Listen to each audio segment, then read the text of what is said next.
Okay mister পারাবি, এবার আপনিই বলুন কি এমন দক্ষতা আছে আপনার যার কারণে এই কোম্পানি আপনাকে হায়ার করবে?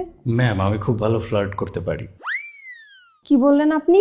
আমি খুব সুন্দরভাবে ফ্লার্ট করতে পারি। আপনি খুব সুন্দরভাবে ফ্লার্ট করতে পারেন, আর এই যোগ্যতা নিয়ে আমাদের কোম্পানিতে আপনি জব নিতে এসেছেন। ম্যাম, আপনি খুবই বুদ্ধিমতী, একদম ঠিক ধরেছেন। আমি খুব ভালো ফ্লার্ট করতে পারি, এটাই আমার স্ট্রেংথ। তাহলে আপনার উইকনেস কি শুনি? আপনার ওই একজোড়া চোখ, এই চোখ ছাড়া আমার এই দুনিয়াতে আর কোনো উইকনেস নেই। এই ধরনের কথাবার্তা বলে আমাদের কোম্পানিতে জয়েন করতে চাচ্ছেন? ম্যাম, আমার মনে যেটা ছিল সেটা বলে দিলাম। আমি আবার মনের কথা বেশিক্ষণ চেপে রাখতে পারি না। যে সমস্ত ছেলেরা স্ট্রেট ফরওয়ার্ড কথা বলে মেয়েরা তাদেরকে খুব পছন্দ করে। এই যোগ্যতা নিয়ে আপনি কি এমন করবেন যেটার কারণে আমাদের এই কোম্পানি দেশের সবচেয়ে সেরা কোম্পানি হয়ে যাবে, আমাদের ইনকাম এবং সুনাম দুটোই বাড়তে থাকবে? কি এমন করবেন আপনি? ম্যাম, এই কোম্পানি তো এই দেশের সেরা কোম্পানি সেদিনই হয়ে গিয়েছিল যেদিন আপনি এই কোম্পানিতে জয়েন করেছিলেন। কিন্তু আপনার কি মনে হচ্ছে না আপনি একটু বেশি তেলবাজি করছেন? কি ব্যাপার ম্যাম, আপনি একটু সুন্দর হয়েছেন বলে কি যা খুশি তাই বলে যাবেন? আপনি হয়তো আমার চেয়ে একটু উপরের পোস্টে থাকবেন, আমি হয়তো আপনার চেয়ে একটু নিচের পোস্টে থাকবো। এর মানে এই না যে আপনি আমাকে যা খুশি তাই বলবেন। একটু বেশি সুন্দর হয়েছেন বলে সবকিছু কিন্তু টলারেট করা যাবে না ম্যাম। আপনি আমার চেয়ে নিচের পোস্টে আছেন আর আমি আপনার চেয়ে উপরের পোস্টে আছি। আপনাকে তো এখনো চাকরি দেওয়া হয়নি। আর এক সেকেন্ড, আপনি কি যেন বললেন? এই পৃথিবীর সবচেয়ে কঠিনতম, কঠোর এবং রূঢ় সত্য আমি আপনাকে বলেছি ম্যাম। আপনি এই পৃথিবীর সবচেয়ে সুন্দরী নারী। তার মানে এই না যে আপনি আমাকে যা খুশি তাই বলে যাবেন। শুধু সুন্দর হয়েছেন বলে যখন যা খুশি তাই বলবেন সেটা তো অ্যালাউ করা যাবে না ম্যাম। এসব আপনি কোন ধরনের কথা বলছেন? আপনি নিজেকে কন্ট্রোল করেন। আমি তো নিজেকে কন্ট্রোল করেই রেখেছি ম্যাম, না হলে ভয় হয় কখন আবার আমি আপনার চোখের মায়ায় হারিয়ে যাই। আপনি আমার দিকে তাকিয়ে থাকবেন না প্লিজ। আরেকটু যদি তাকিয়ে থাকেন সম্ভবত আমি হারিয়ে যাব। আর একবার যদি হারিয়ে যাই তাহলে এই কোম্পানিতে আমি সারা জীবন জব করে যাব, যাতে সকাল বিকাল আমি আপনাকে দেখতে পারি। আমাকে আপনি কোনোভাবে এই কোম্পানি থেকে তখন বিদায় করতে পারবেন না। শুনুন মিস্টার পারাবি, আমি তো তখন থেকে আপনাকেই শুনছি। আমি বছরের পর বছর আপনাকেই শুনতে চাই।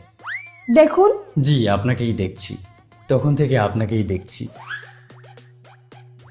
দেখা তো থামাচ্ছি না, আপনি বলুন। আরে আপনি থামুন। আপনি এসব কথা কোত্থেকে ধরে নিয়ে আসতেছেন?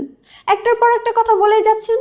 পৃথিবীর সবচেয়ে সুন্দরী নারী আমার সামনে বসে আছে, আমি তো কিছু বাড়িয়ে বলছি না। একের পর এক কথা আমার মুখ থেকে বেরিয়েই যাচ্ছে, নিজেকে থামাতেই পারছি না। সব অটোমেটিক্যালি চলে আসছে, আমি এখন অটো পাইলট মোডে আছি। আপনি জানেন তো যে আমি কে? জানি আপনি পৃথিবীর সবচেয়ে সুন্দরী নারী। প্রিন্সেস ডায়না আপনার কাছে কুলোবে না, চাঁদ আপনার সামনে আসলেই লজ্জা পাবে। আই মিন আমার এই কোম্পানিতে কি পজিশন সেটা তো আপনি জানেন নাকি?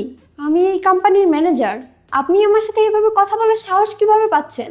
ম্যাম, আপনি তো এখন শুধু এই কোম্পানির ম্যানেজার। একবার আমার কথায় রাজি হয়ে যান, তারপর আপনি আমার ঘরের ম্যানেজার হয়ে যাবেন।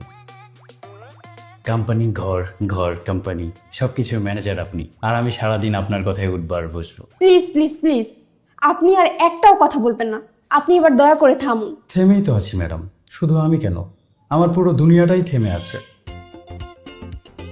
এত সুন্দর কেন হতে গেলেন ম্যাম বলেন তো? সুন্দরী হওয়া যদি কোনো ধরনের ক্রাইম হতো তাহলে আপনাকে সারা বছর জেলের ভেতরে থাকতে হতো, কখনো বের হতে পারতেন না। আই এম সরি, আমি আপনাকে এখানে কোনো চাকরি দিতে পারবো না। আচ্ছা ঠিক আছে ম্যাম, তাহলে আর কি করার। চাকরি যেহেতু দিতে পারবেনই না, আমাকে আবার কষ্ট করে হেঁটে হেঁটে আরেকটা কোম্পানিতে গিয়ে সেই কোম্পানির ম্যানেজারের সামনে আমার এই দক্ষতাকে দেখাতে হবে। যদিও আমি চাইতাম না যে আমার এই দক্ষতাটা অন্য কোনো কোম্পানির ম্যানেজার দেখুক, আমি এটা শুধু আপনাকেই দেখাতে চাচ্ছিলাম। কিন্তু কি করব বলুন ম্যাম, চাকরিরও প্রয়োজন। এখন কারো কোম্পানি হোক বা মন, জোর করে তো আমি থাকতে পারি না। আমাকে একটু থাকার সুযোগ দিলে তাহলে না আমি থাকতে পারি। আর তাছাড়া আপনি তো জানেন আজকাল নারীরা পুরুষের চেয়ে কোথাও পিছিয়ে নেই। যেমনটা আপনি পিছিয়ে নেই আমার চেয়ে, আমি আপনার পেছনে আছি। তেমনি ম্যাক্সিমাম কোম্পানির ম্যানেজাররাই আজকাল নারী, আপনি তো জানেন। তাদের সামনে আমার এই যোগ্যতাটা দেখাতে চাচ্ছিলাম না, কিন্তু দেখাতে হবে। উঠি। এক মিনিট এক মিনিট। আপনি 2 মিনিট নিন, 5 মিনিট নিন, 10 মিনিট নিন, আধা ঘন্টা নিয়ে নিন, আমি শুনছি, আপনি বলুন। মানে আপনি যেই কোম্পানিতে যাবেন সবার কাছে একই ধরনের কথা বলবেন? জানি না ম্যাম। জানেন না মানে? আপনি জানেন না কেন? আপনাকে জানতে হবে। কি জানতে হবে ম্যাম? আপনি এইভাবে আরো কারোর সাথে কথা বলবেন কি বলবেন না? বললাম তো ম্যাম, জানি না, হয়তো বলবো হয়তো বলবো না। তুমি আমার সাথে এরকমটা কিভাবে করতে পারো? আমি তো কিচ্ছু করিনি ম্যাম, যা করার আপনিই করেছেন। আমাকে চাকরি দেওয়ার আগেই সেখান থেকে ফায়ার করে দিয়েছে। তুমি এই কোম্পানি ছেড়ে কোথাও যাবে না। আর এইভাবে অন্য কোনো ম্যানেজারের সামনে কথা বলার তো কোনো প্রশ্নই ওঠে না। আপনি থাকতে বললে না থেকে যাব কোথায়? কোথাও যাবার তো উপায় নেই, থেকেই যাব, সারা জীবন থেকে যাব। কিন্তু হ্যান্ডসাম একটা স্যালারি না হলে তো থাকার উপায় নেই ম্যাম, বাজারের যা অবস্থা।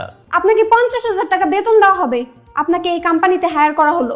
ম্যাম, আগের কোম্পানিতে আমার স্যালারি ছিল 75,000, একটু কম হয়ে গেল, আমি উঠি। 1 লক্ষ টাকা। আপনি এই কোম্পানিতেই থাকুন।